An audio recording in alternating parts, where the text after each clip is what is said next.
I imagine, never done one, but 18 hours into a 24-hour race is probably not a fun headspace sometimes. That is one of the low spots usually. And like now that I've done three of them, I know what's coming. I mean, I remember my second 24-hour race. I was like 4 or 5 hours, and then I'm like, people will be like, "How you doing?" I'm like, "I'm fine now, but I know it's coming. Like it's coming for me. Yeah. Like it's inevitable." Um, I would say some of the like it is. Yes, you need to prepare physically, but there's a huge mental element to this that um, I think one is good to prepare for, and then two, I think it's one of the more valuable things I have in my life now. Like looking back to be like, wow, I've learned strategies over the last 15 years of doing this sport that translate over to solving things in my life, in my personal Mhm. life. That like I mean, I have kids, and it's my ability to be patient and calm and solve problems are so much better because of my ultra running. So and even like for perspective, so like one of the things I talk about with runners, even marathon runners, but specifically ultra runners, is like you have to manage the moment, right? Like the if you're in mile 6 of a marathon and you're thinking about your finishing time, like that's not helpful, right? Like you're like, oh, you suddenly get off your pace target. It's really easy to get into this negative mental spiral and like lose it. And even more so in an ultra, right? Like you're 4 hours into Yeah. 24 hours too, and you feel terrible, something's wrong. You think, there's no way I can do this for 20 more hours, right? Like Yeah. that is the way most people get into this really negative headspace that is really hard to perform well in. Yeah. And so one of the keys is you can't be 4 hours into 24 hours and think, oh, this I've got these big problems. How can I do 20 more hours? You think, oh, I've got these big problems. How do I solve them? What's wrong? What are my options? How can I keep moving forward? Do I need to take a break to like fix something, or like do I need to slow down? Do I need to eat something? Is it like electrolytes? Like what is going on? How can I fix it?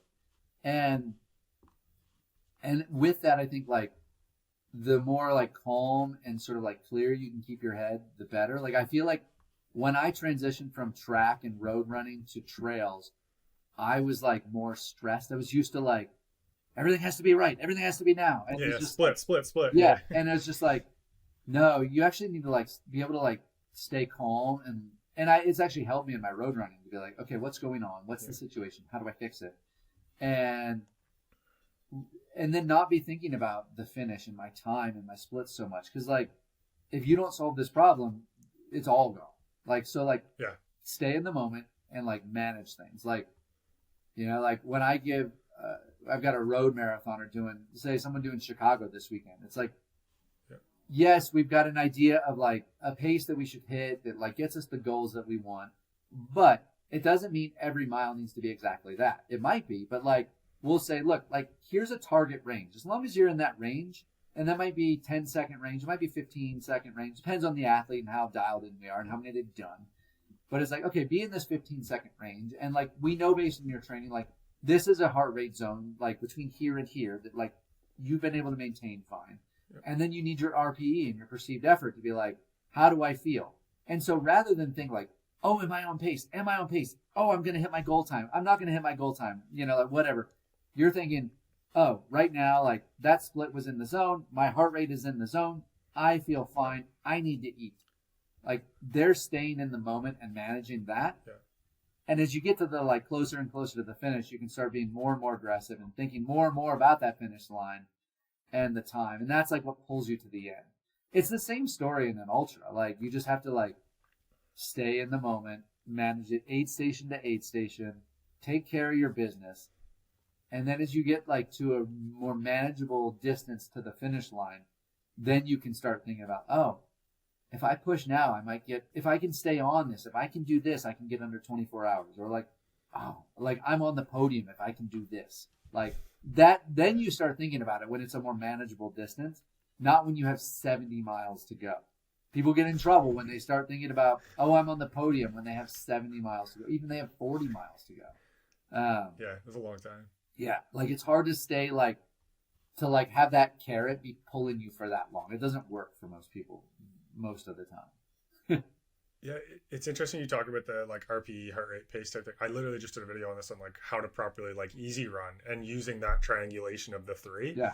And And then speaking of Chicago, this reminded me. So last year, Elena did Chicago's, her PR 246. And I remember you're watching on the tracker and everything. And she went out faster through the first, I think, 5K and 10K than we had anticipated, right? Yeah. And I saw her at 22, and she was like smiling, talking, doing all those things. And I was like, perfect. I knew I could trust her that if she was on, then the pace would be whatever it is. Yeah. And so, and that's over 2 hours and 46 minutes, let alone what you guys have to calibrate, the like zooming in and zooming out of all the shit problems that are going on, right? And being able to do that. And so do you find that sometimes you need to just turn the data completely off, like switch your watch around, or, you know, stop looking at it and just dial into RP, or just zoom out to some happier place maybe sometimes? Yeah, I mean, there's like a whole toolkit, a suite of problem-solving skills that you develop the more you do these things.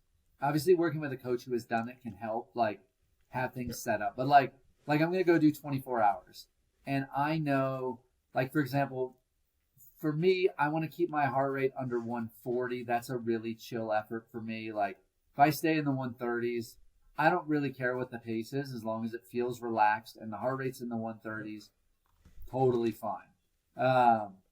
If I'm feeling like beat up, like I need to like maybe adjust a little bit. But like I have sort of those sort of gauges that I pay attention to. Whereas like 20 hours in, I don't really care what my heart rate is. Like that's not what I'm thinking about. I'm probably not going to get up to 140 at that point. Like I'm so like broken down that like I need to just keep moving. And I might care more about pace then. I might be like, oh, just keep on this. Or I might like have a strategy of like walk to there, then run to there, and then walk to there, and then run to there. Like just keep going.